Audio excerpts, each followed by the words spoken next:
Ok, on continue sur cette épreuve de centrale, filière PSI 2025, Math 1. C'est de l'algèbre, c'est une épreuve très accessible. Donc on arrive au conditionnement de matrice pour la norme n. Donc on définit sur GLN de R l'ensemble, le groupe même des matrices à coefficients réels inversibles. Et on définit donc le conditionnement de A conde A, qui vaut n de A fois n de A moins 1. Donc, quelques résultats d'abord. Question 16. On nous demande de montrer que conde A est plus grand que 1. Ben, conde A, c'est n de A fois n de A moins 1. Et ça, c'est plus grand que n de A moins 1, d'après la question 8.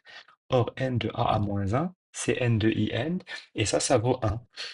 Soit parce que, ben, ça, par définition, IN de X, ça vaut X, et donc en norme, ça vaut toujours, le ratio vaut toujours 1, ou bien parce que IN va être dans ON de R, par exemple.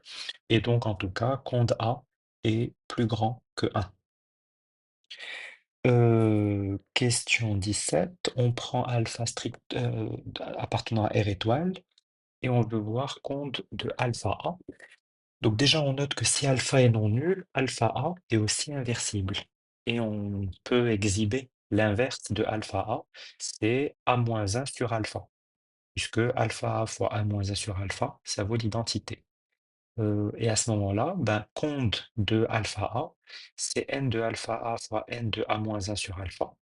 Comme n est une norme par homogénéité, on peut sortir les coefficients alpha et 1 sur alpha qui vont s'annuler, ou se simplifier.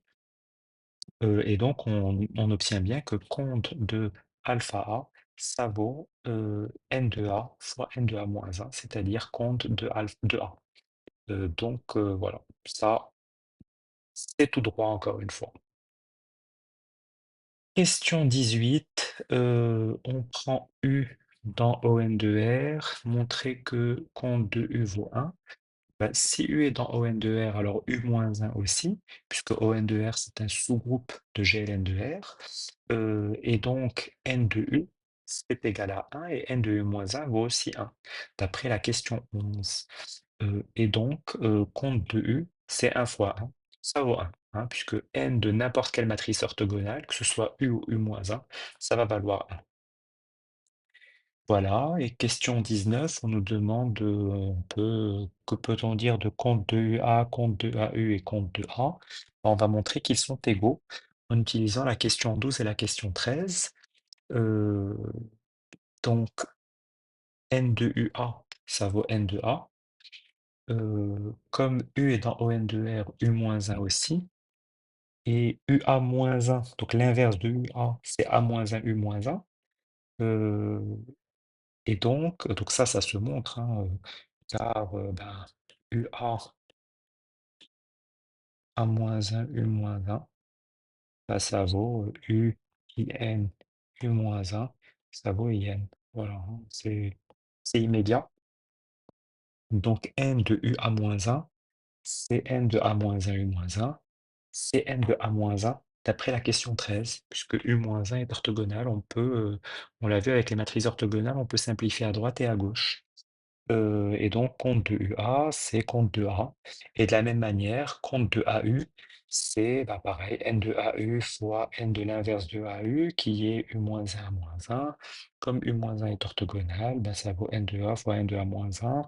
Et voilà. Donc c'est vraiment le même raisonnement que l'on multiplie. Et donc voilà. Compte de UA, compte de AU, compte de A, tout ça, c'est toujours égal pour U orthogonal. Voilà pour le grand 1 de cette partie B. On continue avec le grand 2.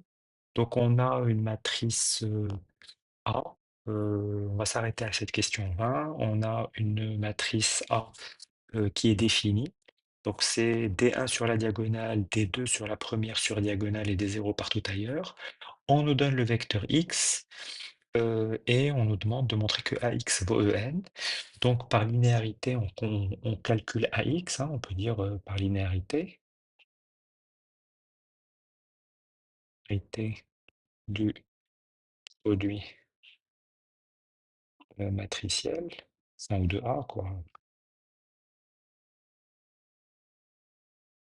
Ouais, on va dire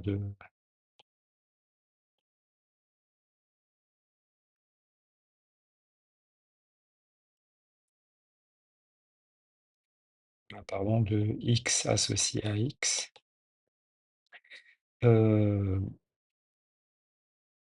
Or, on a AEK, ben, c'est EK plus 2 EK moins 1, donc on définit E0 égale 0, hein, puisque pour E1, on a AE1 qui vaut E1, et pour tous les autres, c'est AEK vaut EK plus 2 EK moins 1. Et donc, on calcule AX, c'est ben, la somme avec les mêmes coefficients fois EK, et puis la somme avec les mêmes coefficients, on rajoute un 1 à l'exposant du 2, et on a le EK moins 1. Donc on change d'indice dans la deuxième somme, on pose J égale K moins 1, et dans la première somme, on sort le EN, et ce qu'on remarque, c'est qu'on a une somme ici, euh, d'accord, et une somme ici, qui sont opposées, puisque le facteur, l'exposant du moins 1, il y a une différence de 1 dessus. Donc on a ces deux facteurs, ces deux éléments qui vont s'annuler, il reste juste EN. Donc AX vaut EN.